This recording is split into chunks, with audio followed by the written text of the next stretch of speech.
Wait, wait, wait, wait, wait, wait, wait, wait, wait, wait, wait.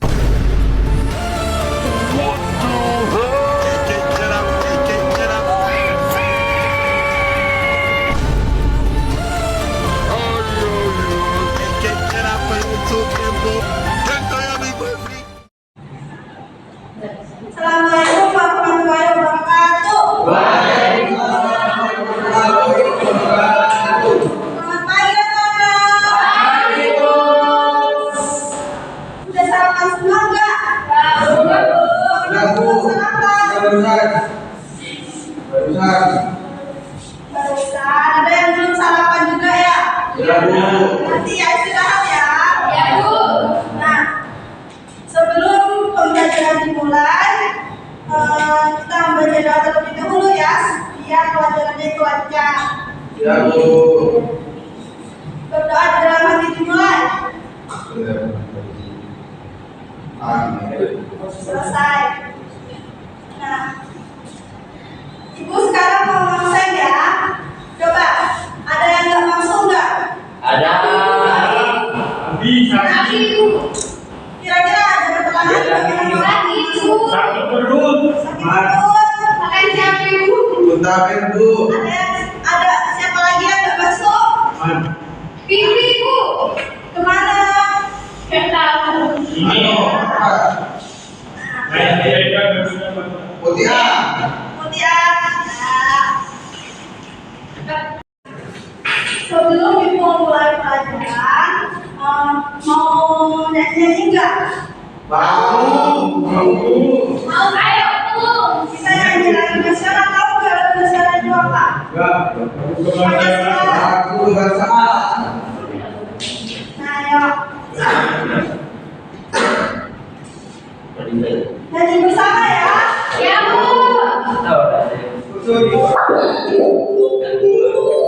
Dari musik kecil.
Sekarang ada yang tahu nggak kita mau belajar apa?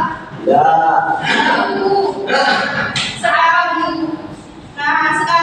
kita itu akan mempelajari tentang membangun masyarakat yang beradab di poin C, yaitu awas kita bisa dihukum. Nah, di sini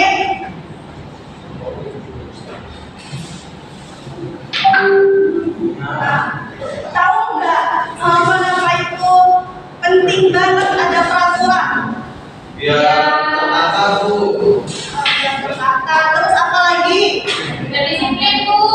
Disiplin. Terus ada yang mau jawab lagi apa? Dan lain-lain. Nah, di sini Pentingnya peraturan itu buat kita itu lebih menciptakan ketertiban dalam menjalankan sesuatu di negara kita, ya. Ya, Bu. Sebelum masuk pembelajaran di sini, punya membacakan tujuan belajar, yaitu peserta didik mampu menganalisis dampak dari sebuah pelanggaran peraturan tertulis dan peserta didik mampu menganalisis manfaat menaati peraturan. Tapi di sini ada pertanyaan tematik. Apa saja yang kalian ketahui tentang peraturan tertulis? Peraturan tertulis yang kalian ketahui apa? Jangan merokok. Terus sembarangan. Terus kalau di sekolah itu ada memakai seragam, sepatu, itu peraturan tertulis, ya. Terus apa sih akibatnya jika kita tidak memenuhi peraturan tersebut? Kena hukuman. Kena sanksi.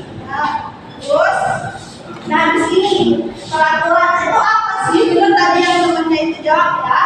Peraturan adalah ketentuan yang mengikat organ masyarakat yang dipakai sebagai panduan atau tatanan dan pengendalian tingkah laku yang sesuai dan dapat diterima. Peraturan ini dibuat bertujuan untuk menciptakan kehidupan tertib. Contohnya, peraturan untuk membuat SIM. Nah, ada yang tahu nggak membuat SIM itu harus umur berapa? Dewa Kano. 18. Umurnya 17. Lulus SMA, Bu. 17 tahun. Nah, peraturan tersebut dibuat untuk membatasi agar pengemudi kendaraan bermotor merupakan orang yang sudah bisa bertanggung jawab secara hukum. Jadi di umur 17 itu belum tentu semuanya mempunyai SIM. Karena kenapa? Karena belum bisa dipercayai secara hukum. Nah, terus di sini, lalu bagaimana jika peraturan tersebut tidak dipatuhi? Coba perhatikan gambar di samping. Ada gambar apa aja? Siswa SMP, Bu. Siswa SMP. Terus Terus pulang ke gambar merah. Terus yang ketiga? Kemudian, Bu. Nah, tahu nggak dampaknya jika kita melanggar semua ini gambar tersebut? Melanggar kecelakaan, kecelakaan. Nah, yang gambar pertama itu ya, itu ada anak SMP naik sepeda itu kan belum cukup umur. Jadi terus tidak memakai helm. Nah, itu termasuk pelanggaran.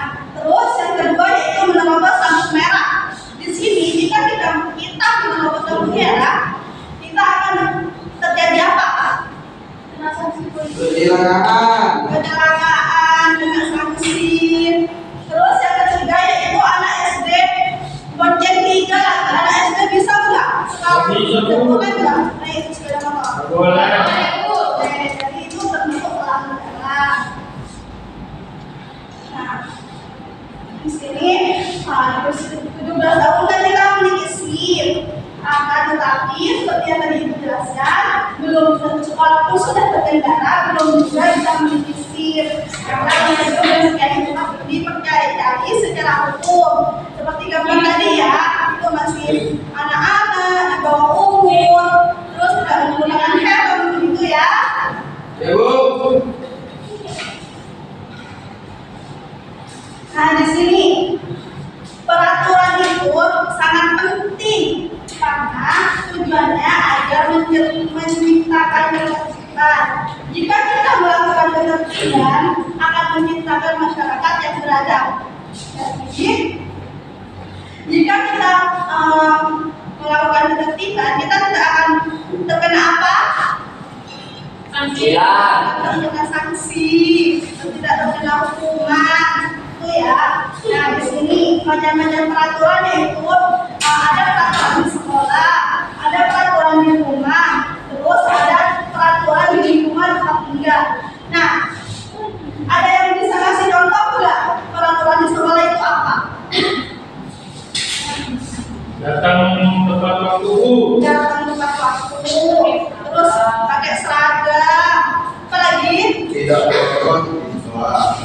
bawa di sekolah. Nah, terus yang kedua yaitu peraturan di rumah. Peraturan di rumah ada yang mau masuk contoh enggak? Sholat subuh. Sholat subuh, terus mematuhi orang tua. Di sini sholat subuh semua enggak? Sholat ya.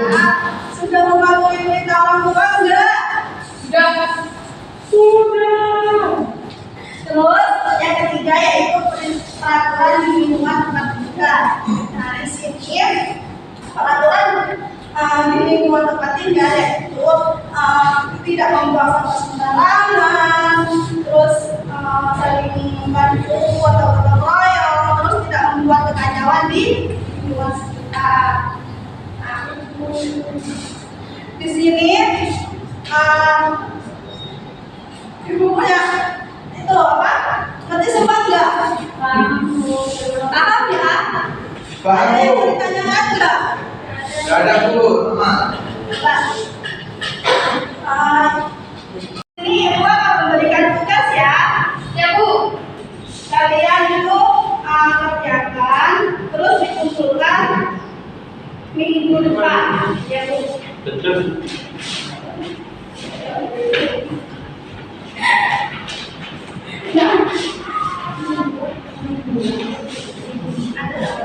Nah, jangan lupa dikerjakan ya itu ya. Yeah. Minggu depan ibu bakal minta lagi untuk pengumpulan.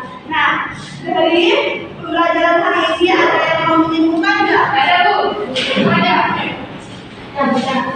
Jadi kesimpulan dari pembelajaran hari ini yaitu pentingnya menaati peraturan agar tidak terkena sanksi, yaitu melakukan ketertiban akan menciptakan masyarakat yang beradab, yang hidup aman, nyaman, dan bebas pelanggar. Nah,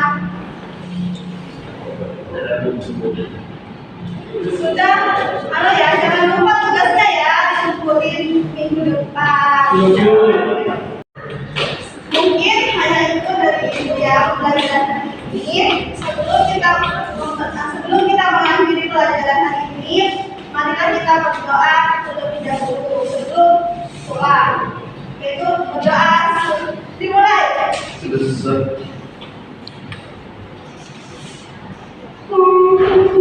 Berdoa selesai. Nah, sekian dari ibu. Jika ada yang tidak mengerti bisa ditanyakan kembali ya nanti ya. Jangan lupa